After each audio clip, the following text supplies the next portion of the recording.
Today we continue on the new arrivals from ANTEC and their cases, and right here we have the ANTEC NX260, which actually has loads of holes basically, and the front panel is most likely the most important, the most interesting thing, basically design. So I'm quite curious, why add additional holes here when the whole front panel is pure mesh and it gets enough air? Basically, let's go with full airflow and just make loads of holes for it now. Taking a look of this case, it's completely different than we're used to from ANTEC, and basically the front design is something quite outstanding. But here we have closed power supply shroud, 4 thumb screws for the tempered glass, 3 addressable RGB fans right on front, which are 120 millimeters. At the back you have possibility to place another 120 millimeters, so you don't get any included. And at the top you have, except for the magnetic dust filter, you have a possibility to place 2 120 millimeter fans. No radiator support on top. The front radiator support is basically, you can place a 360, 280 or 240, but it all depends on the length of your GPU. Since the fans are on front of the case, and since we're having a complete open front panel for airflow and stuff like that, you don't lose any extra space when taking into consideration fans plus radiator, because you already have fans which are outside of the case, let's put it that way, outside of the chassis of the case. So 360 radiator can go up to 360, and that's quite cool. Now here at the back we have 7 PCI expansion slots, which is quite standard for an ATX case, I would say. And let's check out, let's remove the tempered glass, which is around, I would say, 2.5-3 millimeter thickness. Let's see everything else. The cool thing, the thumb screws have a rubber part here on top, so when you attach the thumb screws to the tempered glass, to place the tempered glass actually on the case, you don't push metal to tempered glass, so it won't break. We have additional rubbers which hold the tempered glass, and you have two-sided foil, and let's see if it's really that dark tinted or we have a clear. It's a bit tinted tempered glass, so it's not standard fully clear tempered glass, but okay. So you can place an ATX, micro ATX and mini ATX. You do need to add standoffs for the ATX because it covers up almost everything. And unfortunately, when you place an ATX board, you could barely squeeze 2 SSDs here on the side. Now, when we're taking that into consideration, when you place an ATX board, there's only one hole right here to place the 24-pin cable. So 24-pin cable goes between 2 SSDs. Okay, not a problem. But if you go with mini ITX, and if it's not that wide, you have 3 more openings right here, especially for the ITX board, so you can combine everything. Also, this is quite nice, small opening here for micro ATX or mini ITX, so you don't have to reroute the cables directly from the bottom of the power supply shroud and then have a bunch of cables running like HD audio, USB 2.0 or whatever you decide, fans maybe, so they don't run from the top of the power supply shroud to the motherboard connectivity. At the top you have 2 additional holes for EPS cables, addressable RGB, PWM, and this is quite cool because in the past case that we did from ANTEC, they didn't have the opening right here. Now, as I stated, it has loads of openings in terms of airflow.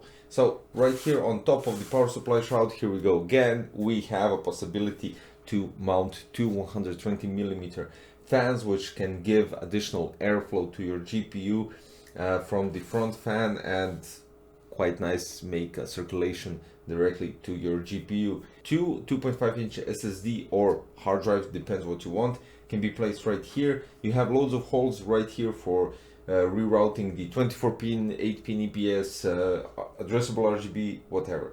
Let's check the back. Now the back side has 2 thumb screws to remove the panel, of course, and basically when we access that side, you lose loads of weight with the tempered glass and the side panel, because this case is I don't know, it's quite light, so yeah. Let's start with the cables. You have loads of cables running here, and let me explain. You have USB 3.0, you have two USB 2.0, two 3.5mm jacks. One is for a microphone and one is for a headset. You have a power on button, and you have a possibility with an LED button to adjust the front fans and their color scheme. Now I want to see if they have a possibility. For instance, not everybody would like to, for instance, click the LED button until they get a certain color. So some of you guys might want to connect it to your motherboard and then address or control it through the motherboard software, which is kind of logical, right? So let's see, we have the USB 3.0, you have the USB 2.0, you have HD audio, you have a power switch, HDD LED and power LED, and we have loads of cables running here which are basically for the LED connectivity, and you do need to connect your SATA power from your power supply to control. So there's no option for you guys to control the fans through your motherboard software. Hopefully the modes on the controller have a possibility to have a static color, because in other cases that I encountered, not from ANTEC but from other manufacturers, they don't have static color, and this is quite a shock because not everybody wants to have blinking LEDs or RGB madness or stuff like that. So we need to check that out.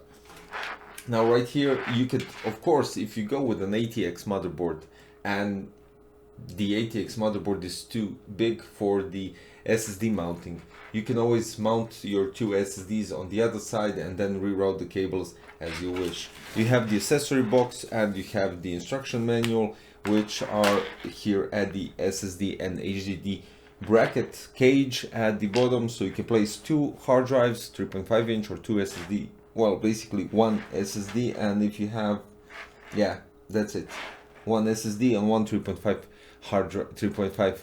inch hard drive. You can also switch the cage and remove it and move it for 1.5 centimeters towards the front fans, but then you lose the possibility to mount the radiator. So it's again up to you to decide if you're going to go with a longer power supply. But then again, I think you can still mount a fairly long power supply here and still get the 360 radiator. So let's build something inside and check out more details about it.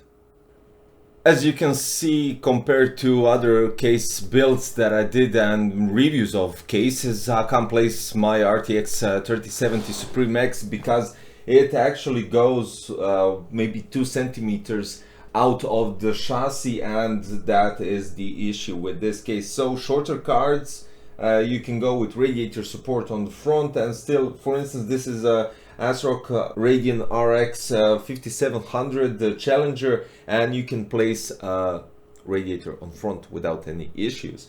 Now, as you can see, the height clearance for the CPU tower cooler is 160 millimeters, and you can fit the tempered glass without any issues. So you won't have any problems when it comes to closing the tempered glass and using a 160 millimeter height of your CPU tower cooler, which is quite alright. I mean, I love cases that can support a bit higher CPU tower coolers, at least up to 160, because those CPU tower coolers can perform much better than your, I don't know, 150 or something like that. But then again, these 160 have up to 6 heat pipes most likely, and it's quite alright. So here we go. I placed a Seasonic Prime Platinum power supply here at the bottom, and as I arrange the cables, it can fit nicely with the hard drive cage at the bottom. You do need to, you know, wiggle it a bit from the back side to place it inside the case. And the cables are custom, so custom sleeved cables going to the original cables of the power supply, and then you have a bunch of cables in this front part of the chassis, so that might not look as you would expect it, but still loads of space at the back. You can reroute the cables if you have zip ties, and you do get them inside the case. As you can see right here, you get a couple of zip ties and you can rearrange the cables quite nicely. So I would suggest either if you go with the extenders, you can nicely rearrange the cables and do everything you wish. and you can go with quite a larger power supply, or at least a nice quality power supply that is usually longer. GPU, you already know everything. As for the CPU tower cooler, you also got that information. Now when it comes to temperatures, we have 3 fans blowing the air inside, which is quite nice and really straightforward when it comes to building. You don't have to worry about the front panel. You can add a fan at the back or 2 at the top and get more outtake without any issues, and giving you less hot air circulating inside, even though these 2 fans on the CPU tower cooler blow enough air from the passive heatsink outside of the case. So the temperature on 5600G went up to 57-58 Celsius degrees, and the GPU went to 80 Celsius degrees. As already stated, for the Challenger, it's more likely that the problem with the temperature here is the actual GPU, and you can expect lower temperatures in different cards depending on the manufacturer, depending on how the passive heatsink is designed, and of course the fans that are blowing, since this Challenger has 2 fans which are quite smaller. And yeah, I mean, it's all depends on the GPU right here, because the case really does have outstanding airflow. First of all, let's conclude. The front panel is quite outstanding. I really love the design.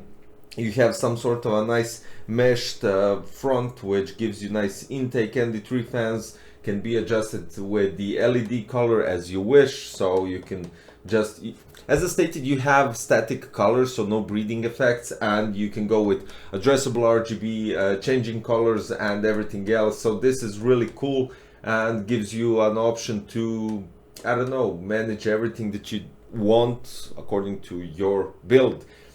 160mm CPU tower cooler, quite alright GPU, but it's a quite shorter case, so that also depends. And 2 fans here can be added on top of your power supply, and full ATX motherboard. That's it.